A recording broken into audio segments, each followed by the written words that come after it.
Okay. Hello, everyone. It's Marc Sabatella here from the Mastering MuseScoore School, and welcome to the Music Masterclass. I think this is probably like the third or fourth one that we've done under this format. And yes, my sound is working. Good. Okay, so yeah, there's so many things that I'm really excited to be talking to you people about and answering any questions that come up. But let me just give you a kind of an overview of some of the things that I'm thinking about here. Okay, so one is I have mentioned that I want to do like another like a little mini challenge sort of thing involving maybe Christmas songs. Now, I mean. It's a time of year where a lot of that music is in our ears, and maybe we want to figure out our own way of contributing to that, or making some of that music our own a little bit. And so I want to talk about a few techniques that maybe would be relevant to anyone trying to do that, and then you're welcome to do whatever you want with anything I tell you about. uh, One of the other things that I want to talk about is, well, we just did this collaboration. Many of you that I see here today participated in the Thanksgiving arrangement recording thing that I did, and we used a thing called BandLab, which is, there's basically two services out there, one called BandLab, one called Soundtrap, that do essentially the same sort of thing, which is allow people to collaborate on recordings. And they're both good products. BandLab just has the advantage of being having a completely free plan, and so I've been using that quite a bit. And I want to maybe open that up a little bit more to this masterclass to say, you know, if this isn't all just about writing stuff in MuseScore, it can be about actually creating recordings of music. And that's especially true when we're talking about vocal music, right? Because you're never going to get lyrics or even anything resembling human sounds coming out of the synthesizer. But more than that, it also applies. Most of you know that I'm a jazz musician, among other things, and or as a jazz musician, or as a rock musician, as someone who's not just composing in a classical type of style where you're writing everything out. There's this disconnect between what you put on the page and what you actually expect to hear performed that you're not going to get out of the synthesized performance. And so, in order to hear anything that resembles what the song is supposed to sound like, or a composition that you're creating, uh, you're going to need to have actual musicians record their parts, or at least incorporate, you know, automatically generated rhythm section parts that come from maybe some other program. There's a number of other programs that can do that. So anyhow, in this setting, I want to be open to all of these things, and open to collaborations between people. Say, hey, yeah, let's get it together a recording of so and so's piece.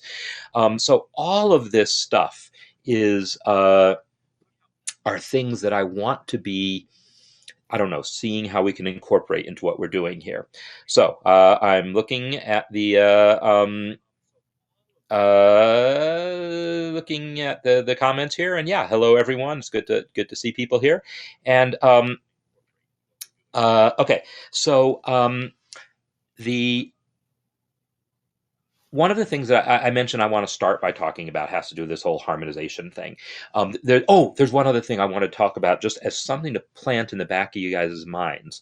Um, so far, I don't have a process. I like being able to look at submissions from all of you, and look at your music and give comments here, both just leaving comments online, but also commenting live during these sessions. But I don't really have a process for how I go about picking what to do, and how much time to spend on what to do live versus what to do in comments. I don't have a process, because we're discovering this as we go. But maybe we're getting to the point where we want a process. And I'm thinking one thing that could be useful is if maybe we develop some sort of team of people who maybe would, maybe we develop some sort of poll system or something, where you kind of vote on which pieces I should comment on live, and so forth. I don't know exactly. Maybe it's a poll, maybe it's just a committee who helps me make these decisions. But I feel like that would be useful for a number of reasons. So anyhow, something to think about how you guys think that might be organized. Um, okay, so I want to start though by talking about the thing that I said I was going to talk about, which has to do with harmonizing a melody. And I just want to talk about some really basic skills that come in this area. And I'm going to start a little bit from scratch here, but I'm going to do it. I've got the default score up here and it's in C, so fine, it's in C. What I'm going to do is I am going to actually I'm going to mute my speak. If I mute my speaker, I think you guys will be able to hear the sound coming out of MuseScore, and I won't if I'm doing this correctly. If I mess anything up for anyone, let me know. Um, so, what I'm going to do is the first thing I want to do is I'm going to take a song that I want to harmonize, and I'm going to enter it into MuseScore, but I'm going to do it totally by ear. So ear training is a thing that we talk about in music education, and I teach. In fact, I'm going to be teaching an ear training class, just a dedicated ear training class next semester. I've never taught a whole class just on ear training. It's actually a little more than just ear training, but it's an oral skills type of class. I've incorporated oral skills into a lot of the other things that I do, but we learn these things. We learn how to sing intervals and identify intervals and all this stuff that we learn to do, but we don't necessarily learn the value of it or how to apply it practically. Now, as a jazz musician, we do a lot more practical kinds of things, but I'm going to show you a very practical thing here. And this is, I'm going to, with no sound, I'm going to enter the music to some song. And for whatever reason, I had Away in a Manger in mind. And that's okay, it's in 3, right? So I make myself a 3/4 time signature. I think I'll go ahead and add some more every 4-bar line breaks. Yes, I know there's a command for it, but whatever. And there's a pickup. So I'm going to not worry about the mechanics of this. I'm just going to enter the pickup with using some rest. So I don't know what note it starts on. So the very first thing that I'm going to try to do is figure out what note it starts on by thinking about how that song ends.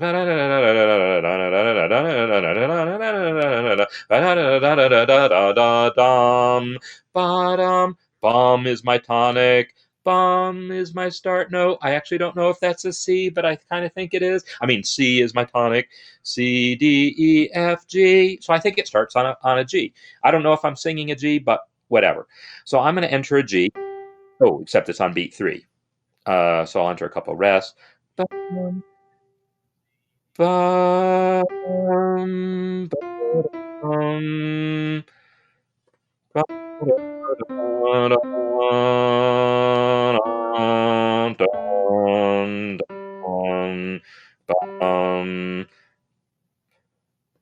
ba, bum, bum. Now, so if this is working the way I think it is, you all are hearing me sing and you're hearing the music, but I'm not hearing the music because I'm muted. So I am doing this by ear. I'm just entering the melody as I think it goes. I didn't study. I haven't thought about this song for a year or more, but you guys can tell me if you are hearing the notes as I'm entering them, and if my pitch is anywhere close to what it is. Ba da da dum, ba dum. Okay, the ba da dum. Repeat the same note. Ba bum. I have to think about what that note is. The way I do it is I relate it to the tonic. So ba dum. I could think about whatever song goes with that interval, but to me, that's not the most useful way to think about things. I want to think about where I am in the key. Ba dum. Bum is my tonic, so this guy must be a D. That D. Ba da da da do ba dum. That's the leading tone because there's my tonic. Boo da dum. And now some steps. Ba dum. Bum is my tonic. And then do do dum is that note. All right. So I think those are my notes. I couldn't hear a dang thing because I muted my speaker. I'm going to unmute my speaker. Colleen says I'm on, so I hope that is in fact true. Now I'm going to play it.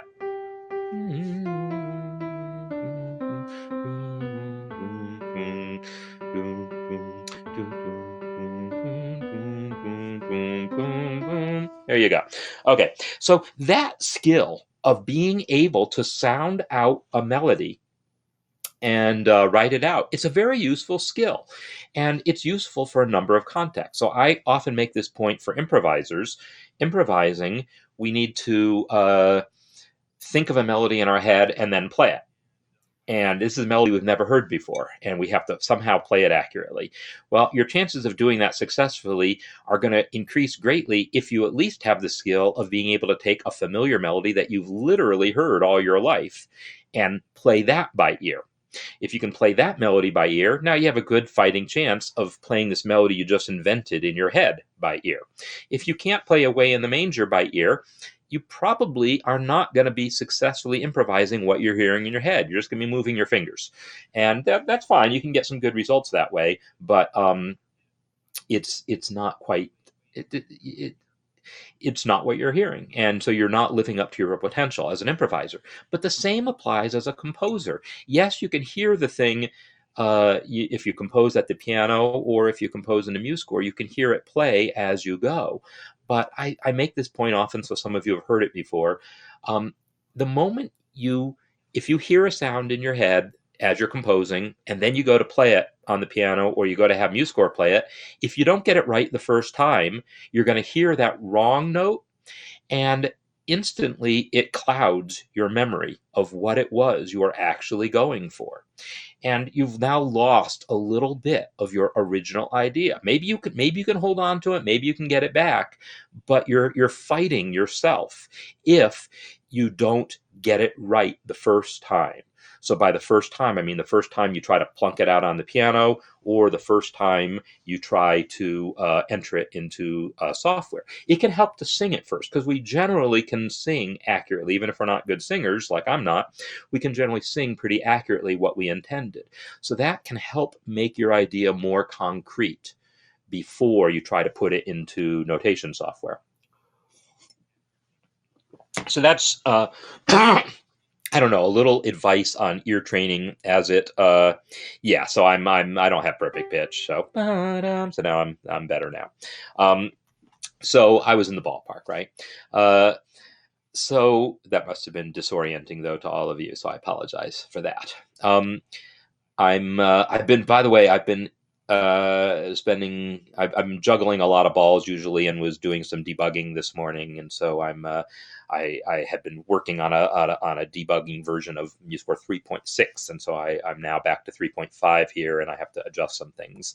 So if you see me adjusting some stuff, it's because I was just doing some experimenting.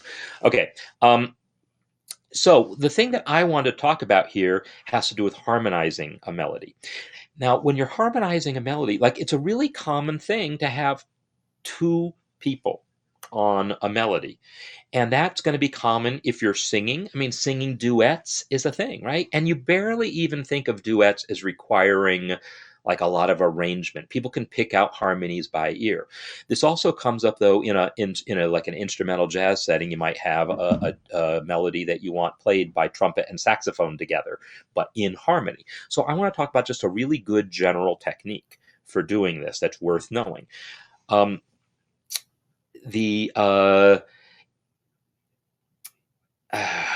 am I going to say?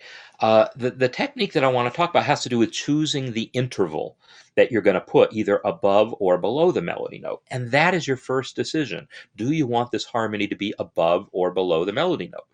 And I will say, in most settings, and by most settings, I'm talking about the vast majority of classical music as has existed for the last several hundred years, the vast majority of jazz arrangements, the majority of popular music, maybe not the vast majority, it's going to be, you're going to want to put the harmony below the melody. That is the most common thing historically. That said, there is a tradition, especially in pop music, especially in kind of a folk kind of tradition, of putting a harmony part above the melody. It creates its own sound that it in some ways obscures the melody a little bit. Well, not just a little bit, it really does obscure the melody some, but it creates an interesting sound of its own. The point that I'm going to make right now is that it actually doesn't matter from the perspective of what I want to talk about, whether we're talking about a melody, a harmony above the melody, or a harmony below the melody. The techniques are going to be very similar either way. So what I'm going to do is I'm going to go with below, and since this melody is low as it is, I'm just going to transpose it up an octave. Now here's another thing. You might look at this and say, well, gee, that's if I take this up an octave, someone's going to have to sing a high G here, and that's an awfully high note. So maybe I don't really want this in the key of C if I'm going to do this. I'm not going to worry about that right now. Maybe this isn't for singers. Maybe it's for two flute players or two clarinet players or something. I am not going to worry about that. What I'm going to do is I am going to think about the intervals that I put below each melody note. And as a basic rule of thumb, I can be pretty specific about this.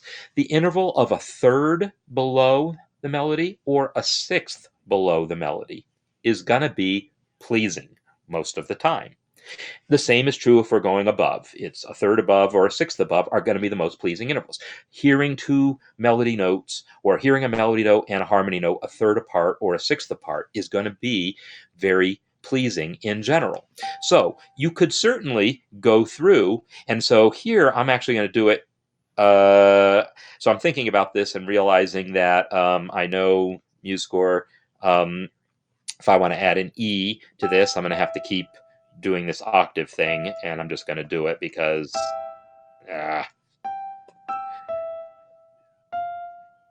there's probably a more efficient way of doing this. In fact, there's a command to add an interval below if you define a shortcut for it, but I'm not going to worry about it. So those of you thinking about how you might do this, I could just add thirds below the melody all day long. And I'm going to do that, not all day long, but I'm going to do it.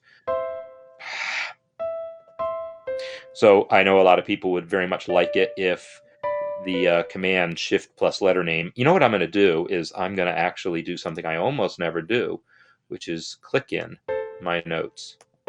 This is something I never do. I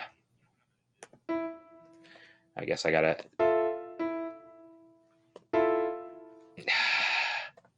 You would think that I know the software well enough not to make these mistakes, but the reality is we all make mistakes.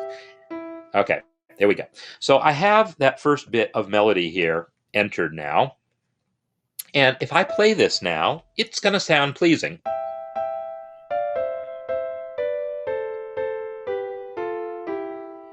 Right, so that sounds perfectly good.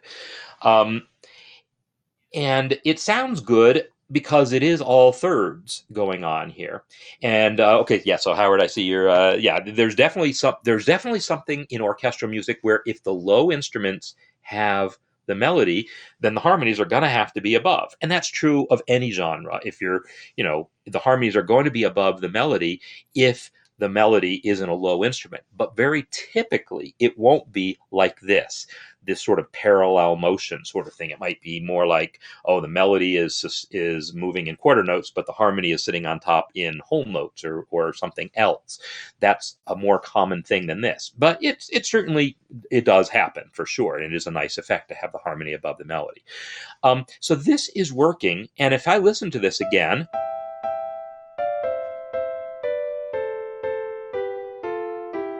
so to me, that works pretty well. And the reason it works pretty well is that really the underlying harmony is a C chord. And then at this point, the underlying harmony switches to an F chord. So this is it's a 1 chord, a 4 chord, and a 1 chord. And here again, I'm relying on my ear to know that. I know what it sounds like when a 1 chord goes to a 4 chord, and I know that was the sound. And I'm partially informed by the melody. Seeing the melody is catching this range from C to A, it makes me think about a chord that's going to have a C and an A in it. And I know the 4 chord, the F chord, does that. So when I do this, I'm kind of lucky in that both of these notes here are in that F chord. and then both of these notes are in that F chord. And these two notes are not in the F chord, but that's okay. It's a passing note. It's a note on beat 2. Well, the same thing happens here, right? It's two notes that are in the chord at the beginning of the measure, two notes that are in the chord at the end of the measure, and then some passing tones in the middle. Two notes that are in the chord at the beginning of the measure, and in this case, that A, so these two notes here are in my C chord. This, again, is like a passing chord here, that second beat. On the third beat, we have a case where, the harmony note is not in the chord. That's okay. It's in the chord we're about to go to, and it's still kind of a weak beat. Beat 3 is, not a really strong beat. So it's not going to bother me at all. However, if I wanted to, I could alter this to be a chord tone. I could alter it to be a chord tone. So this might be a situation where I go, you know what, I'm going to go with a fourth as my interval between the C and the G. That interval is a fourth. I wouldn't have a whole lot of fourths in my harmonization, but it allows this G to very nicely move by step to the A. And I might want to hear what that sounds like.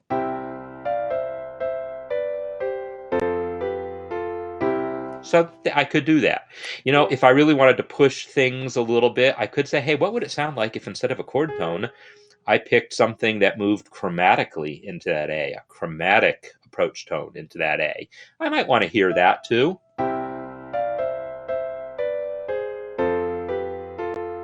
Yeah, I could be okay with that also.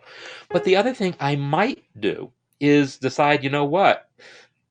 The third below the C was an A, which is not in the chord. But I said thirds or sixths, right? If I change that to a sixth below the C, now I have a note that's in the chord. And that is generally, if you think about it, if your melody note is the root, a third below is not in the chord, but a sixth below is. If your melody note is the third of the chord, then a third below is in the chord, and so is a sixth below. That G would be a sixth below. Those are both in the chord. If the melody is the fifth of the chord, then a third below that is in the chord. A sixth below it is not in the chord. That a B would be a sixth below the G. It's not in the chord, but it is the seventh of the chord. And as long as you're in a situation where you're okay with sevenths, then you could go with a sixth below. So thirds below and sixth below the melody notes often are going to give you chord tones, but the time when it won't is a third below that root. And so this situation happens all the time, and so you don't want to be surprised by it. Now here, you're going to get a pretty big leap in that bottom part. Ba-da-boo-bum, ba-da-boo-dum. Is how that line goes? All right, I sang it, and I'm not a singer.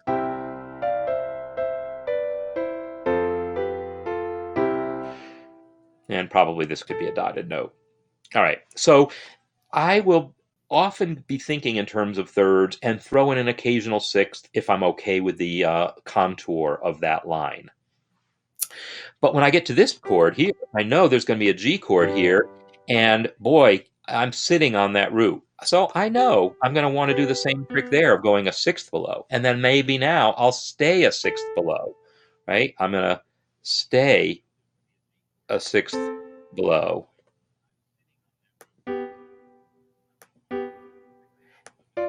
Oh, and here's that case where the melody note was the fifth, and a sixth below is the seventh of the chord.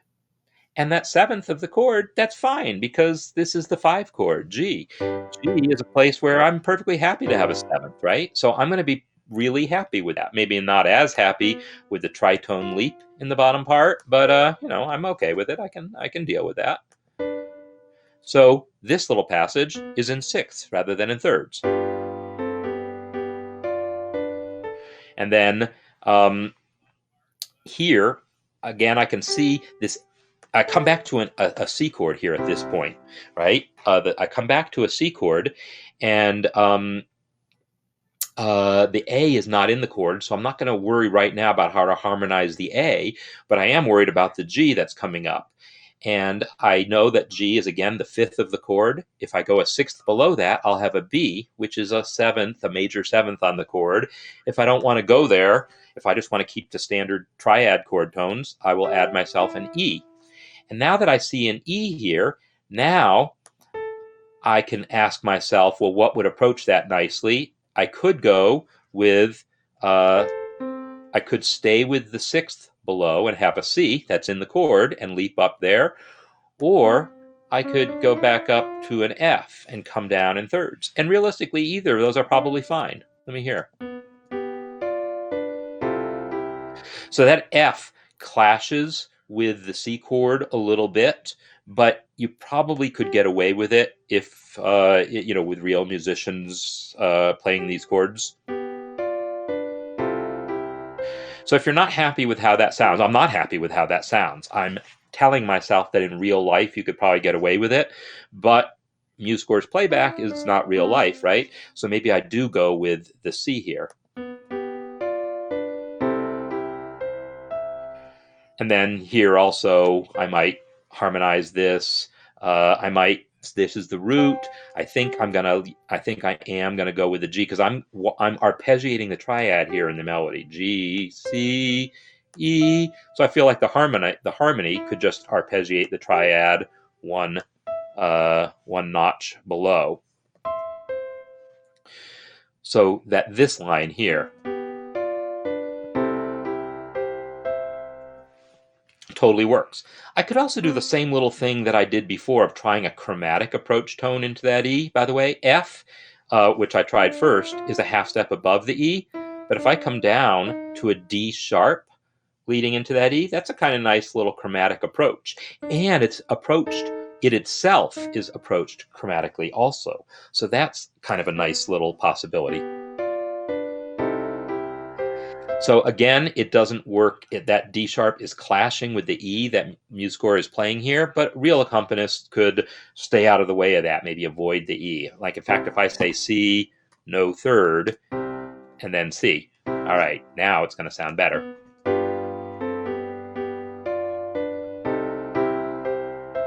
So there you go. I could totally get away with that. So yeah, Alt plus the number adds an interval above, but unfortunately, there's no corresponding command to add the interval below. There is actually that command, but there's no shortcut defined for it, because we sort of ran out of possibilities that would work on all keyboards. But you could totally do that. So if you go to Edit, Preferences, Shortcuts, let's see, add enter.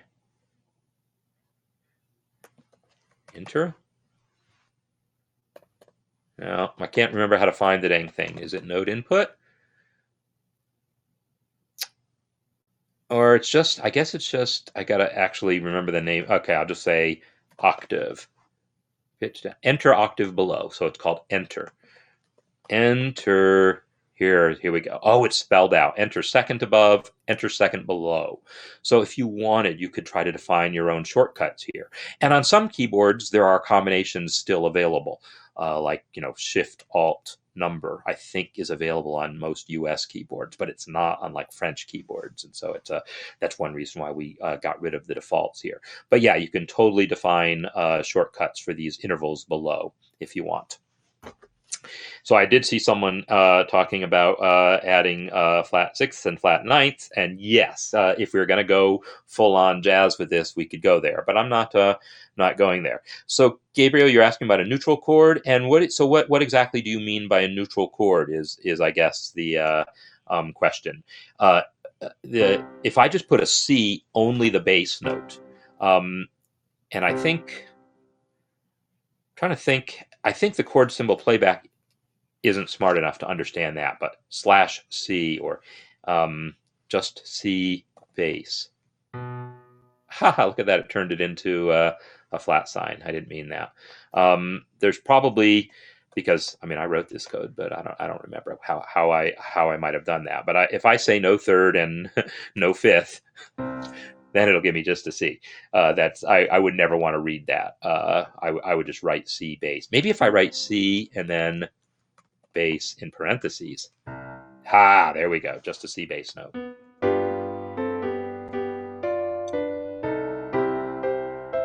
So there you go. That worked. And in fact, I really didn't need to hear the C chord repeat there because the melody is already harmonizing the rest of the chord for me.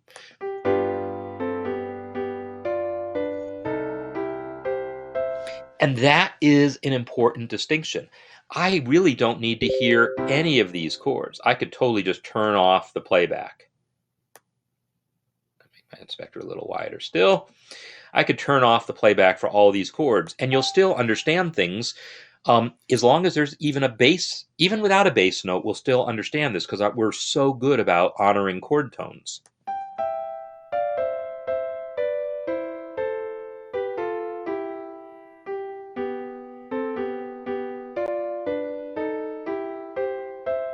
So even without any additional harmonic context, I can totally understand that.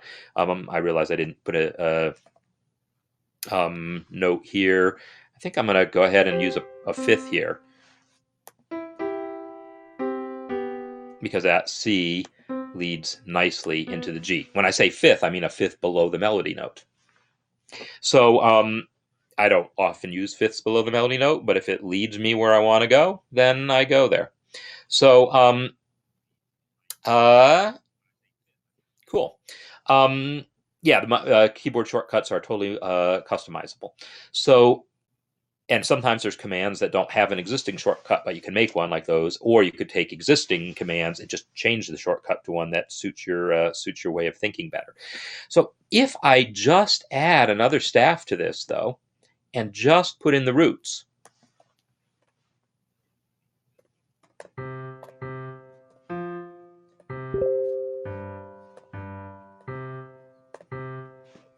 suddenly it's going to sound really full.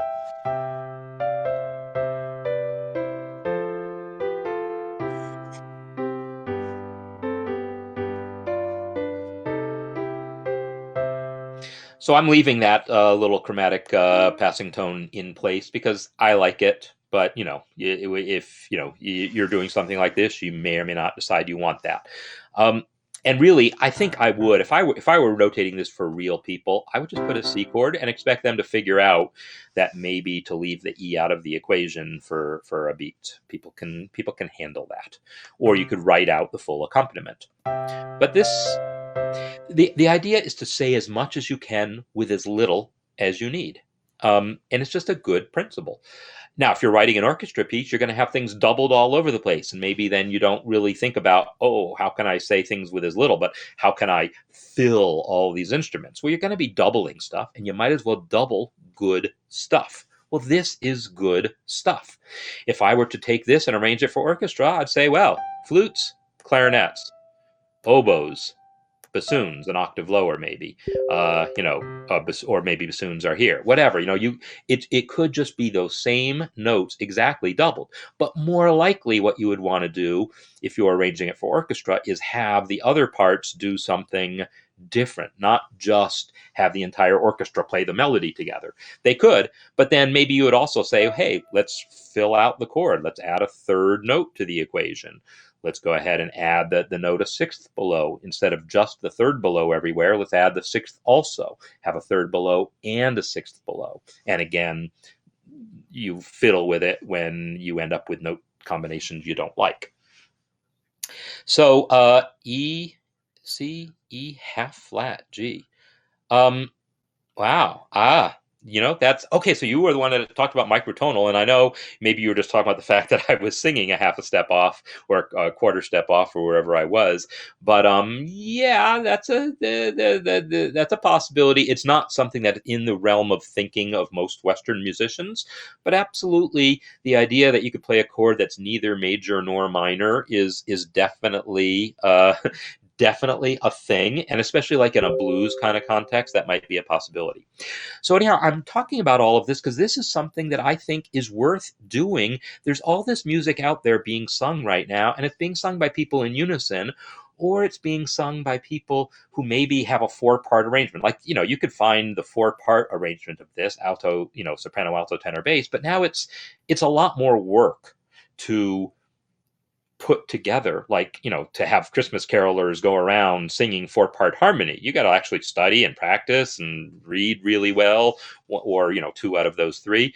Um, uh, that is, yeah, that's, you could do that, but just having a single note harmony is much easier. As I said, a lot of people can just do a pretty good job of this by ear, without actually writing any of it out. But you might want to write it out also. And being able to just have this basic skill of writing melody, of writing harmonies that are um, uh, mostly based on thirds and sixths below the melody, or thirds and sixths above the melody if you choose that.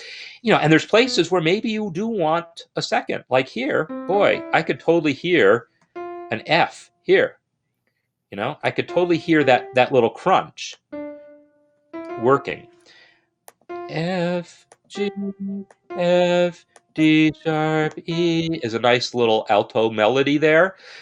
So that crunch that happens, that second that happens there between the root and the seventh of the chord, that's fine.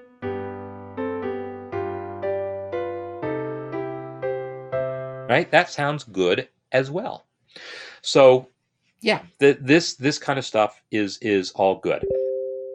So anyhow, that is a challenge I'd put out to you, to like maybe take some songs, see if you can figure them out by ear like you heard me doing, and then work out a really simple harmonization like this, so that you have 2 melody parts, and maybe you do it on a separate staff, so you don't have to, like, you can actually have it played by different instruments or whatever. And then then you can worry about what kind of accompaniment you put on it. And maybe next week I'll talk more about other, what kind of accompaniment might go to this. But I'm thinking of this as 2 melodic instruments. As I talk about accompaniment, I want to bring up Aaron's piece. Aaron wrote this really fun piece. I just love it. I got to find it. Where did I put it? Oh, it's not in here. It's in here. So Aaron wrote this piece that is, oh gosh, I don't know where I put anything anymore. Oh, it's 2020. I probably put it under here. So I'm going to play it from MuseScore here, but if you go to MuseScore.com, you can hear his playback, his singing of it, which is really, really just makes the piece, I think. But I'll start from the melody. I'll start where the melody starts here. Well, actually, no, I'll start at the beginning. Why not? Here we go.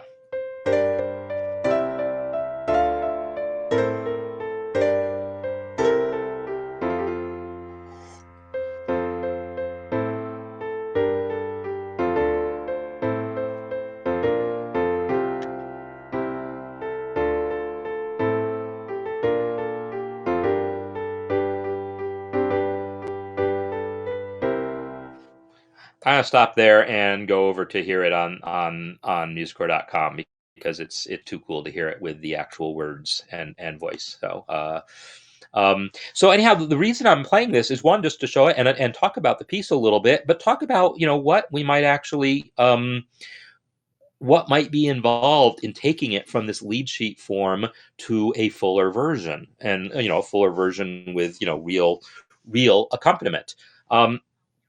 So let me get to where that is. If I go, it's under Music Masterclass. So I mentioned BandLab, and I'm gonna set that up and set up a thing and send out links. But on BandLab, you can totally record individual parts for this, and people would be able to write, play their own guitar part or whatever, and create a recording of it just by people who would be able to do that. Because I know there's any number of people who can look at those chord symbols and know how to just play that on guitar, know how to interpret that on piano. But for a lot of people who don't really have that kind of experience, you might want to actually write out the accompaniment. And so the idea of figuring out how you're going to write out effective accompaniment from these chord symbols is something I'm going to talk about more next week.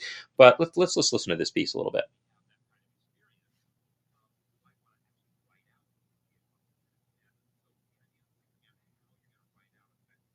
Hello.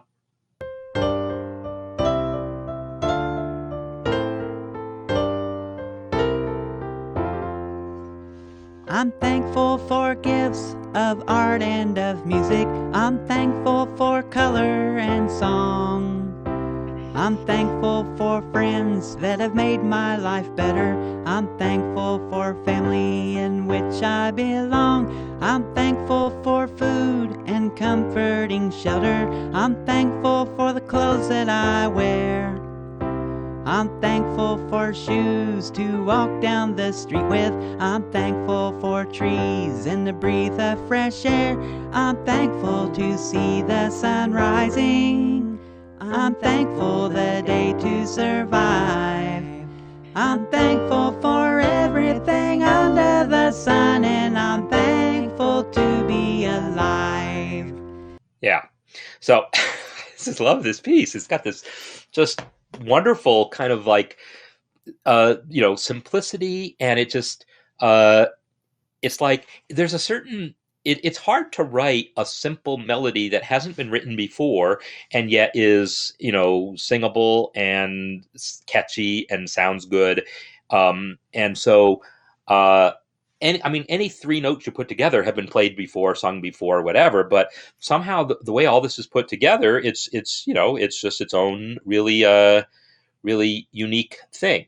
So yeah, so I just really like the piece, and I made the comment about it that it reminds me in some ways. I mean, the simplicity of it has a kind of a childlike aspect to it, and it reminds me of the music that I grew up with in Schoolhouse Rock. Right? If people remember Schoolhouse Rock, Bob Doro was the name of the guy who kind of organized most of that, wrote a lot of the music, and him and a bunch of other people, and there's all these songs about the multiplication tables and grammar, and I'm just a bill sitting on Capitol Hill, and all this stuff that you might remember from childhood, depending on how old you are.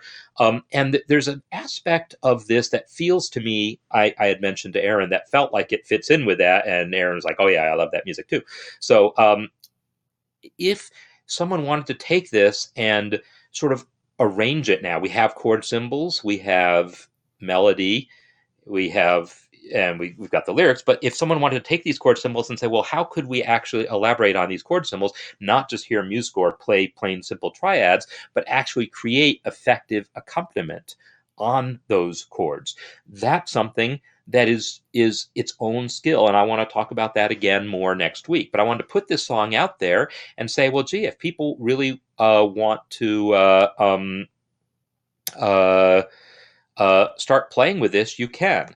And so what I'm going to do is I'm going to go to BandLab, and I'm going to, yeah, so Sesame Street is a similar aspect of the music. It's music. It's like this weird thing of, it's not weird, it's wonderful. It's music and things that are kind of created for children, both Schoolhouse Rock and Sesame Street, created for children, but with an adult sensibility that's it's hard to I don't know. It's its own unique world of something that kind of appeals to both. And like I know a lot of the modern kind of animation, cartoons from Disney and so forth, try to do that also. Appeal to children, but be tolerable to the adults who might be sitting in the theater with them. And so there's a certain kind of genre of music that's got this adult sophistication and yet childlike simplicity to it, and it's its own interesting little world that I think Aaron is like really lived, has really captured well. So I'm in the BandLab app here, and what I'm going to do is I'm going to change the name, I think, of the original We Gather Together band name, and just call it Music Masterclass. So the band is called Music Masterclass. By the way, for anyone who didn't hear it already, I'm going to take a minute and a half and just play the music, right? Because I think almost everyone who's watching this has probably heard it, either because you participated in it or because you just heard it because you saw my links to it, but because I'm here and I feel like it was such a fun project, just so you can see what it looks like when you're actually in the editor. I'm going to open it up in the editor here and then hit the play button, and you'll hear our recording of it.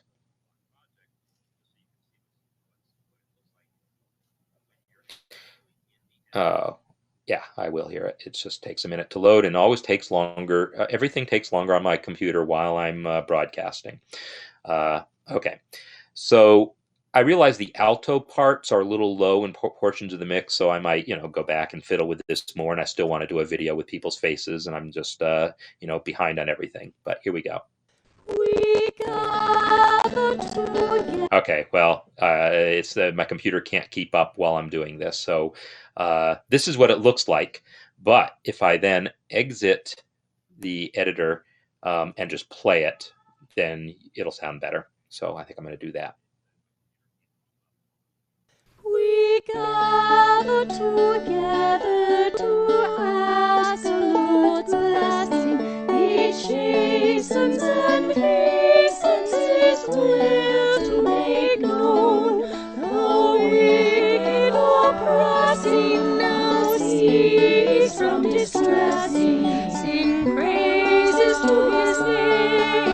He forgets not His own. Beside us to guide us, our God with us joining, ordained, maintaining His kingdom derives. So from the beginning, the Father beginning, the Lord will at our side, and glory be thine. We all do extol Thee, the leader triumphant, and pray that Thou still our defender will be. Let Thy congregation Thy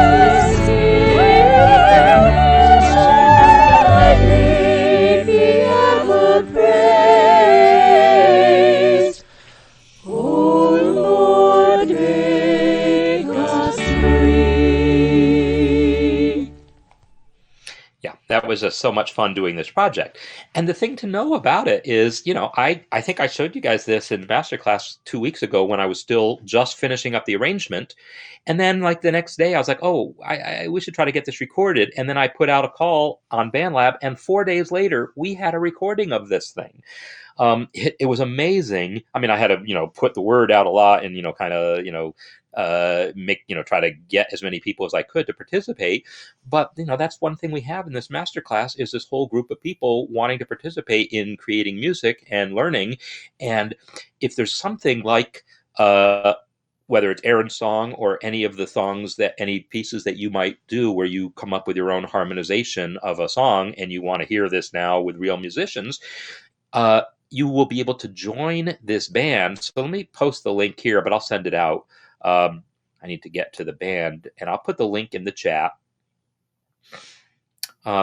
because you have to ask to join the band, and I get notification of that, and I can respond pretty quickly, except when I'm asleep, to those, because it's really easy for me to accept these. But share. So that's, there's no way if anyone knows of a way to make this thing where it auto accepts people, because I'm happy to just accept anyone. BandLab music master class. When you click that link, I'll get a notification that you want to join, and then you can join the band. And once you join the band, you can create your own projects under that band, contribute to projects that are there, and so forth. So there's a lot of things that can be done within BandLab when it comes to doing recordings. And I would love to be able to talk about that as well as talk about music within MuseScore. And also, for that matter, again, I'll mention the J word, jazz. If people have improvisations that you want to, have me, talk about, then, BandLab is one easy way to share them. But of course, you can also upload a video to YouTube and share that. So there's another question that I want to kind of put out to people to think about.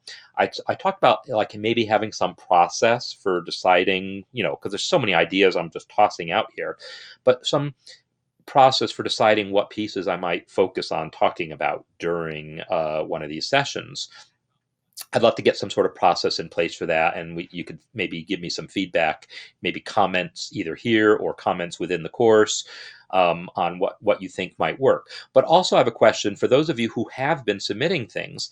If you upload a piece to MuseScore.com, then you can add it to the Music Masterclass group there, and a lot of you did, right? That's where we were that's how I got to Aaron's piece here, was from the Music Masterclass group on MuseScore.com. I have all these pieces. Looks like 27 pieces have been uploaded in here. Well, obviously, I haven't been able to do this because I spend so much time talking about other, not other things, but talking about a lot of time talking about one piece maybe, or doing my own little demonstration.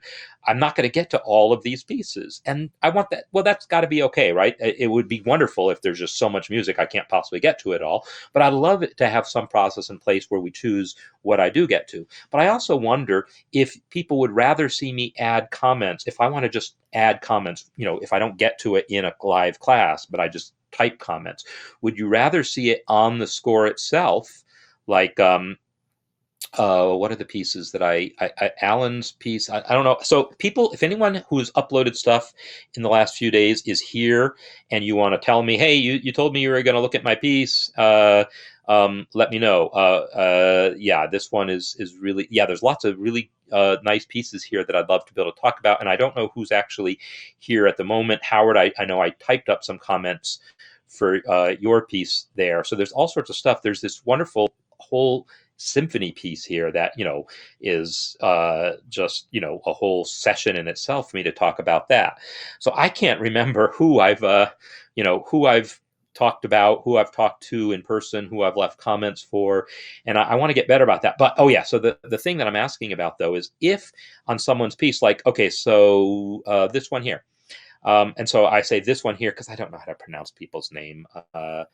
Fionguala? I don't know. You're from Portugal, so is that a Portuguese name? It strikes me as looking Irish or something somehow. But you can tell me about that. But let me play. So if I look at this in the comments here, I went ahead and added comments right here on MuseScore.com.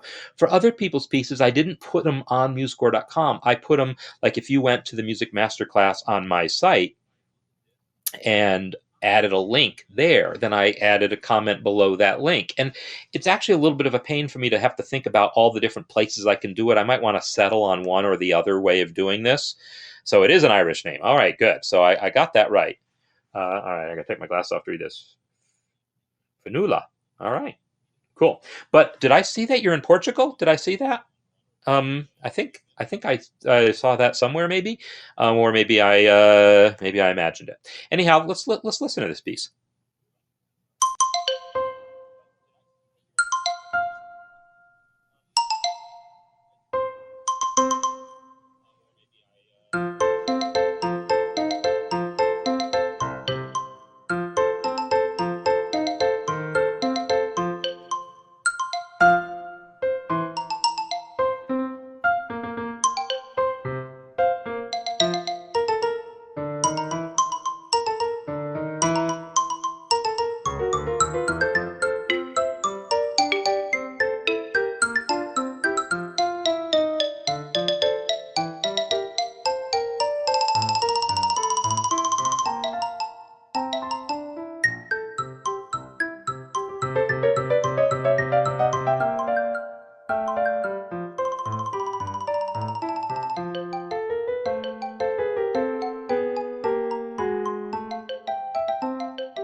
I really like listening to this piece in the context of also listening to the Aaron's piece in a totally different way. This has a simplicity, a childlike simplicity to the way the melody works. And I know you said you wrote it for a beginner. It doesn't seem easy at all to me. And I made that comment in there. I mean, it's not like, it doesn't require, virtuoso skills, but it definitely requires, it definitely requires some amount of skill to play this. I would imagine. Certainly on the piano, it's not trivial to play. It's not hard, but it amazes me that people can accurately play stuff on mallet instruments. So this feels like, ooh, I would struggle to play this because I don't do a whole lot of mallet instrument playing. But yeah, this piece is already, fully realized. It's got all it's for a violin and a piano, and it's fully notated. It doesn't have that chord symbol to then figure out what to do. But you could look at it in the same way, right? You could look at this and think about, well, what are the harmonies that are being implied? And then within that, start looking at, well, then how are the harmonies being actually realized? How are we, are we doing these things that I'm talking about, like on my little simple Away in a Manger example, of trying to incorporate, if there's only two notes that we're hearing at a time, are we hearing the notes? Like, it's really nice hearing this piano right hand in thirds like that. And then we have octaves here, and octaves are fine. That's like really one note. And so this is basically a unison passage here. Right? So that's literally trying to imply, well, not implying anything. It's a unison passage. But what it is implying to me, when I hear that E flat there, now that feels like this is an F7 chord. And you do that at the beginning also of this, in this measure. So when this E flat comes in, I hear F7, a dominant seventh chord. And I kind of expected it to go from there to a B flat chord, because that's what a F7 chord would normally do. And it doesn't. There's a B flat in the melody, but it doesn't actually go to that 4 chord. And that's fine. It now this E flat just feels more like a kind of a bluesy thing of adding a dominant seventh to your 1 chord. So that feels bluesy and in keeping. But in this spot, boy, I feel like the moment you hit that D natural there, it feels like, hey, we've reached that B flat chord. Yet there's no B flat to be seen anywhere in this measure. So I don't know if you're specifically thinking harmonically here, but that's the sort of thing that I might think about if I were doing this. Is there an opportunity to work the B flat? Because you've got the D here and the F here. That's 2/3 of the B flat chord that F7 might naturally lead to. And if we just changed one of these notes, maybe let the piano play a B flat on the downbeat, if you're okay with that rhythmically, or let the B flat come in here or here, so that we are getting the root of that chord. And I think I have that piece loaded into MuseScore also. I downloaded pretty much everything, except now I don't remember what anything's called. It's the Weaver. So I'm kind of curious to try that myself, if I just change this to a B flat.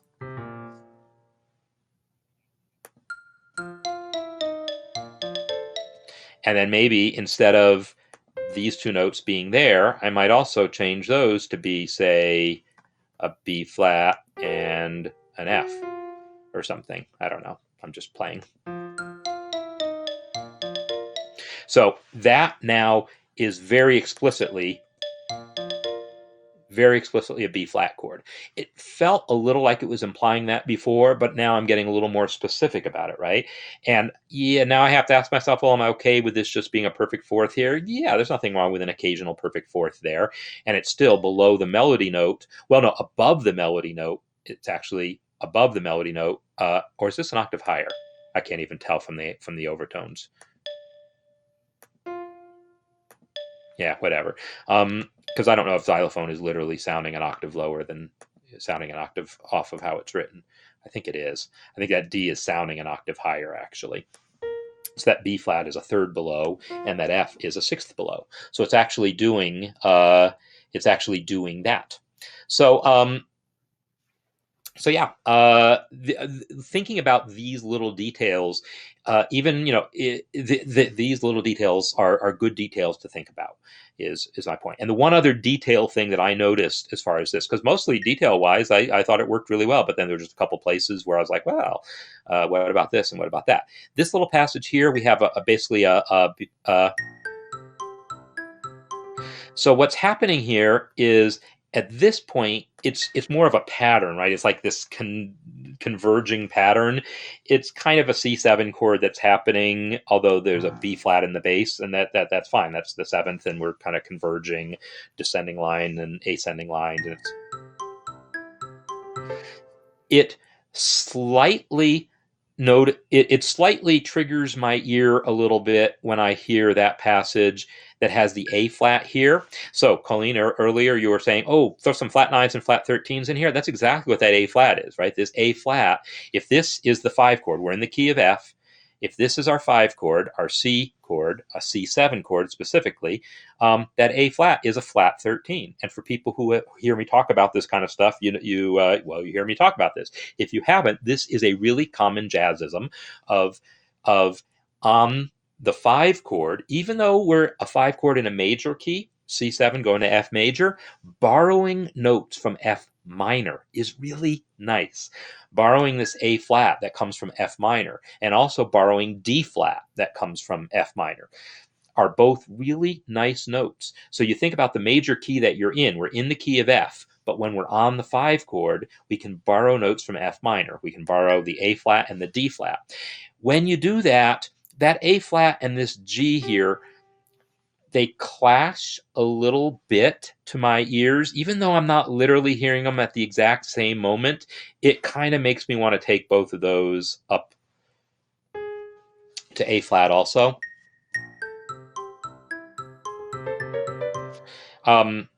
I don't know that I definitely need it, but it was something that the use of the A flat instantly called attention to me, because I'm like, oh, jazz. and then I was like, oh yeah, but what about these G's? And so I thought I would mention that you would have the option of doing that. So yeah, you say that you're not thinking harmonically. I would amend that and say you're not consciously thinking harmonically. But if you grew up hearing music that involves chords, you're thinking harmonically intuitively no matter what. Our ears are hearing chords, whether we're conscious of what they are or what notes are in them or how it all fits together. So even when that is why people who have no musical training write songs that sound like everyone else's songs, basically, because we're all grew up listening to the same music more or less. And so we all have heard triads all of our lives. And so yeah, we've heard triads, and we tend to write music that uses the triads, because as soon as we put those 3 notes together, we say, hey, that sounds good together. And the reason it sounds good together is because you've been hearing it all your life. So but then if you're not conscious of what you're doing, then you might end up with situations where the details could be improved by a little more conscious thought. So I guess that's the lesson I would take to this. So the one other thing I want to do, because I don't want to just, I have so much fun doing these. I could just go on forever, but I also, there's other things that we all can be doing right now. I do want to go and just figure out, there was at least one orchestral piece that was posted that I told someone I was going to talk about today. And I know, Alan, you've got a couple, you have a piece that I do want to talk about, and several of you have pieces that I want to talk about, but especially people who I haven't talked about pieces of before. Yeah, you're welcome. So there's all sorts of pieces that I want to be able to talk about in here.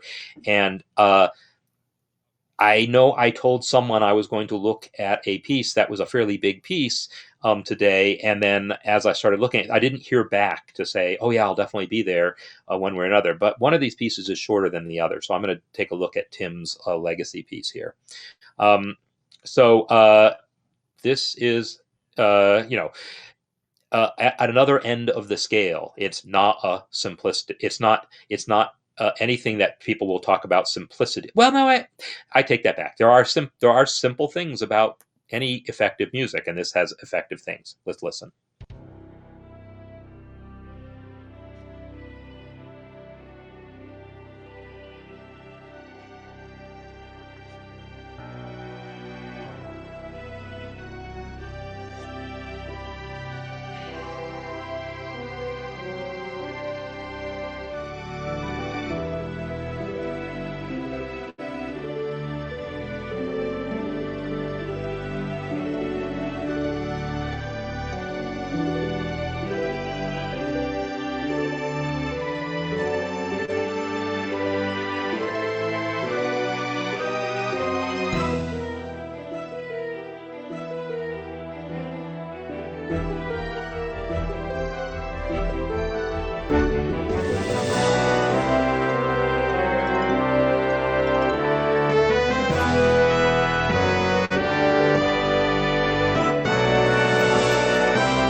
Yeah.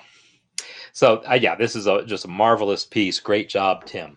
And what I want to do is next week take a look at this piece a little bit more and talk about what's involved in creating a big piece. You know, if you're accustomed to composing for large ensembles, I would love to get people who do that a lot. I do that some. But I compose smaller pieces more often, but the processes are often the same. But there's particular things that come up in composing big, and it helps to know the instruments and really know what they're capable of. And I think Tim's doing a really good job here. So I look forward to digging into this more next time. But I thought I would kind of whet your appetite by playing it. And so again, I'd like people to be thinking and maybe giving me feedback on processes so that I can do a better job of sort of, I don't know, hitting the right variety of pieces to talk about live and keep track of who I'm giving feedback to and whose pieces are kind of languishing without getting comments and so forth. But I like the idea of, like I said, of having this sort of committee. But there's one other idea that I had along those lines is a point system.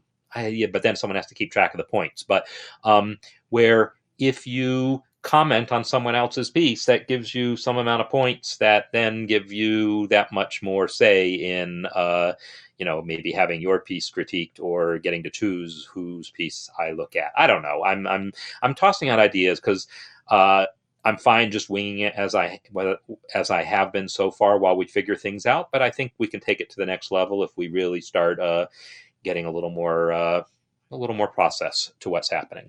So I think I'm going to leave it at that for today because we've touched on so many different things. I'm going to back up and do a quick review. We started by me looking at just a real simple harmonization within MuseScore, where I figured out a song by ear and then worked out a harmony part for it with thirds below, sixths below. You can do the same thing with thirds above, sixths below. I promise it works about the same way.